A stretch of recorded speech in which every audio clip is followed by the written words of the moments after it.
As many of you know, I'm Dr. Alejandro. And I'm Dr. Emily. And we're on a mission to rebuild chiropractic one partnership at a time. We help chiropractors open practices, revive failing ones, and step into their true calling. This is the Path to Victory podcast. What is going on, guys? It's Alejandro here one more time with you guys. And I'm so excited to be one more week with you. And I want to start with a story. So all of you guys, most of you guys are practitioners and you guys are so smart. So I want to start with something that we probably learned, in high school, not even in college, not even in, in chiropractic school or, the school that you went to. This is high school material. So I'm going to talk about molecules. It's super boring, but scientists will tell you that before a chemical reaction happens, a molecule have to collide. We all know that, right? They can have all the potential in the world, but if they never come into contact, nothing is going to change. People are the same way, if you think about it. Every room you walk into is increasing the chances of colliding with someone who changes your thinking, your business, or even your life. Just think about that. You cannot predict which collision will matter. You just know that if you stay home, your odds become negative, basically zero. Okay? Why am I talking about that? Great question. So yesterday was the birthday of a good friend. We're in Abilene, Texas. It's a good friend's birthday. And he, it was a surprise birthday. The wife invited us. It was in a restaurant. There were about 20 people. So we get there first. First off, I didn't want to go. I've been traveling all week. I get home. I'm exhausted. I want to spend time with the kids. And Emily said, I think we should go. I'm like, okay, yeah. He's a great friend of mine. Let's go. And Emily said, let's go for an hour. Because that way we can get back to the kids, get them to bed.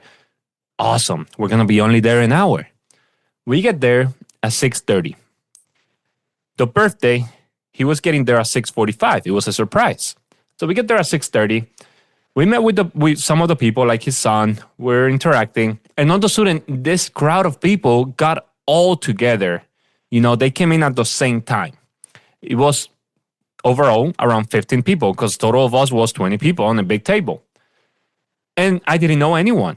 And we were like, it's great meeting you. I'm Alejandro. This is my wife, Emily. And we were just, surface conversation. And there was this guy that I think I've seen before. And he came to me, hey, what's your name? Hey, I'm Alejandro. What about you? And he told me his name. I'm like, you look pretty familiar. I've seen you before. And he was playing it cool, like, no. Like, no, I don't know, small town. And his wife was laughing. And I'm like, I think I've seen you before, but it's totally fine. And his wife elbowed him. And he opened his eyes big. And she said, if you don't say who you are, I'm going to say it. He's like, no. And then she says, well, he's the CEO of this bank. And they told me the bank. Everyone in the state of Texas knows about this bank. So I was around the CEO of a big bank. I had two options. Just say hi, surface conversations, and just go deep and see, how can I know this guy and how can this guy remember me? And what value can I bring to him? On my mind, I was like, there's no value I can bring to him. But I had a lot of value to bring to him after all. So, the birthday guy got there. So we sat down, hey, surprise, whatever. We're having great conversations on the table. And then I started talking with each person. And there was a lot of people from the same bank. And there was a couple people from the board of the bank. So there was the CEO and there was the board of the bank. So I was talking with the kids of my friend, and they were like, I wonder how much is the net worth of this table right now? Well, it was a lot. It was probably 10 digits around there. Okay. So the CEO, he approaches me, and then the birthday guy came to me and said, hey, have you met this guy? This is the guy I want you to meet. He told the CEO. And I'm like, we started having conversations. And one of the questions I asked him was, what got you to be the CEO of this bank? because he's pretty young. He's younger, he's around 40, 42. What got you to that? And he's like, well, the bank has only had 3 CEOs. I'm the 4th one.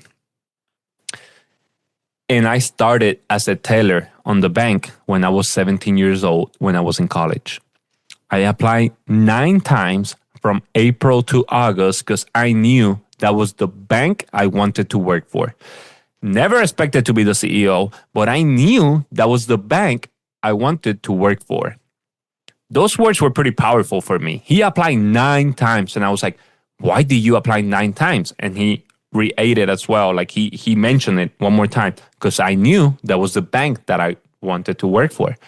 And I was like, so what got you to be the CEO? And he told me, well, 5 years ago, I was a little frustrated, doing the same thing over and over. And the CEO in that time got me to a room and he told me, hey, I have big plans for you. I know you're frustrated right now. It's the same thing over and over, but I have big plans for you. And he's like thinking, you're just selling me dreams. He told that. And the CEO in that time told him, no, I want you to take over my position. Because I'm getting older. I'm 72 or 73. He said, I want you to take over the position because I see something in you. And you being in every position in this bank, I want you to be the CEO. For me, that was pretty powerful. How can we relate that in our clinic? How can we talk like that to if we have associates, if we work with other doctors, if we work with other practitioners inside our clinic?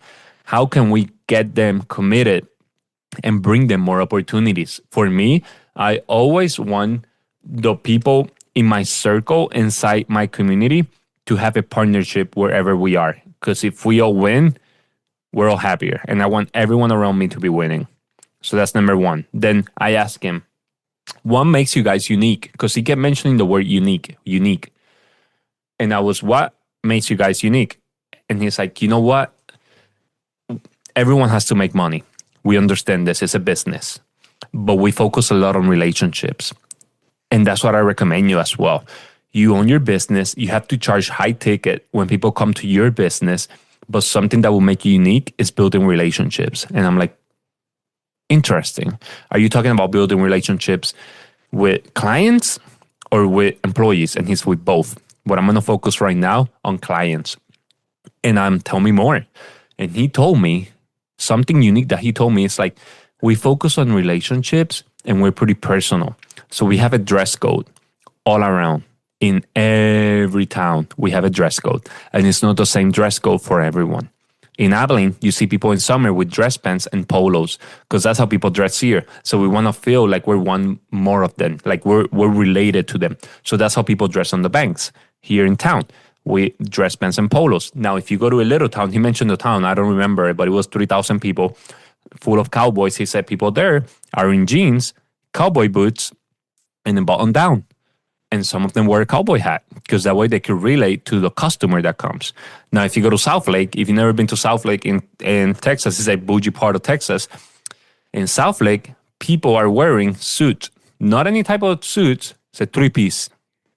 So people are looking sharp there because that's the type of customer that comes here. So they dress accordingly to the customer that comes. That way they could relate to it. And he told me you could do the same in practice. And this goes for everyone listening, is who is your ideal client? And how can you relate to your ideal client? If you want to see people that are fit, that go to the gym, how are you taking care of your body? Where do you work out? How are you dressing? You could do it exactly how your ideal client is, and they're going to feel more comfortable seeing you. And I was like, tell me more. And he told me, well, that's what I told you already about clients. I want to talk now about employees.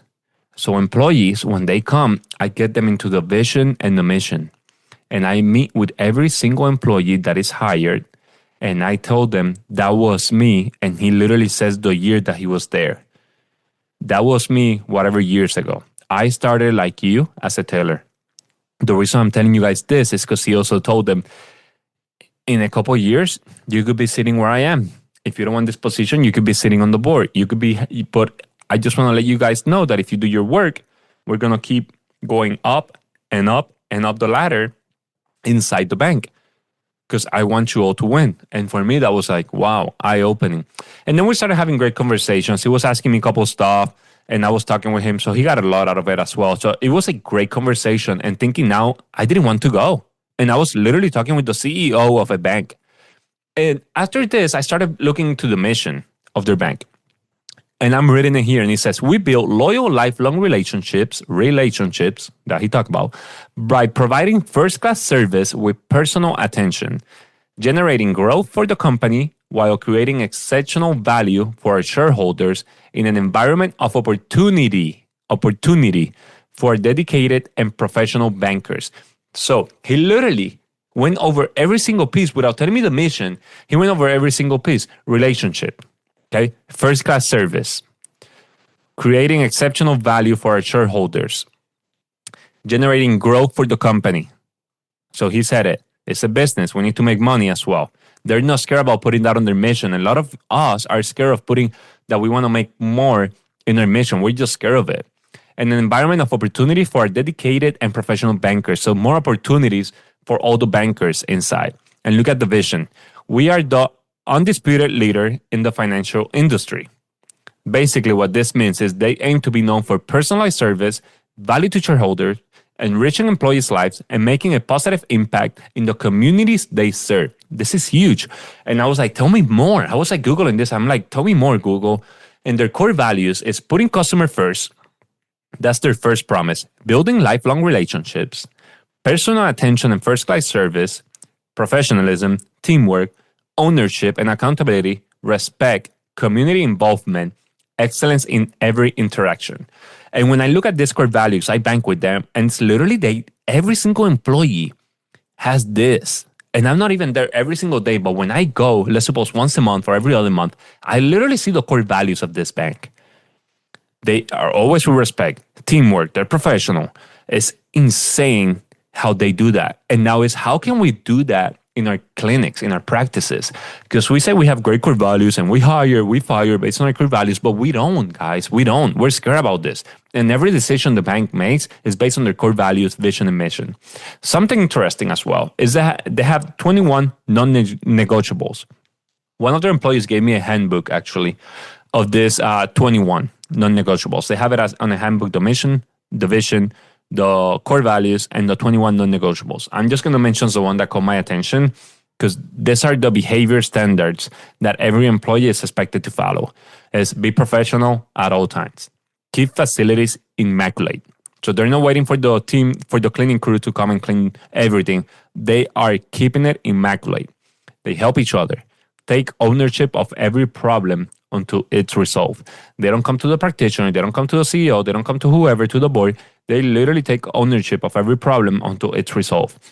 That's how we need to train our staff. We need to let them know you need to take ownership. For every problem that you have, bring 3 solutions and then bring me one that you will take. Act as one team. We, not they. We're all one. Give customers your full attention and create a welcoming experience for everyone, a high-class experience. This is insane. I learned so much from this. So we didn't stay for an hour. We actually stayed for 4 hours. We left the restaurant at 11 p.m. to pick the kids to then go home. But it was worth it. So you never know who's in your table. You never know who you're going to encounter. And this includes on the airport. If you're flying first class, make conversation with the people around you. I try to always do that when I'm first class. I want to talk with the people around me because everyone is working. Everyone has their laptop. Everyone is doing something that is going to move the needle forward. So I'm always like, what do you do for a living? Tell me more. Tell me more. Like, be interested in the people. Don't try to talk about yourself, but you never know who's around you. Get information. Like, who are you? Tell me more. Be interested in them because a lot of these people never talk about themselves. So you have that unique opportunity to tell me more. Let me get to know you more. So this is crazy that I was able to be with the CEO. For me, that was a unique experience. And again, reminder, you never know who's in your table. Remember, mission, core values, hire and fire and promote based on those core values. Don't be scared. Don't be scared to have money in your mission if that's something that you want to grow. because in order to help more people, you need to grow. And this is the power of being in proximity. When we are in one single room, all together, there's so much power there. There's so much value, but we always want to be around the people that we actually know and the people that make us feel comfortable. Do you think I was comfortable yesterday? Hell no, I was not comfortable. It was super uncomfortable for me to talk with that person. But you need to get uncomfortable in order to get comfortable. Okay, so go out there, meet the people, and we're all together as a community, interact with each other, get to know each other, because you never know who's going to be your quantum friendship. I can't wait to see you guys next week.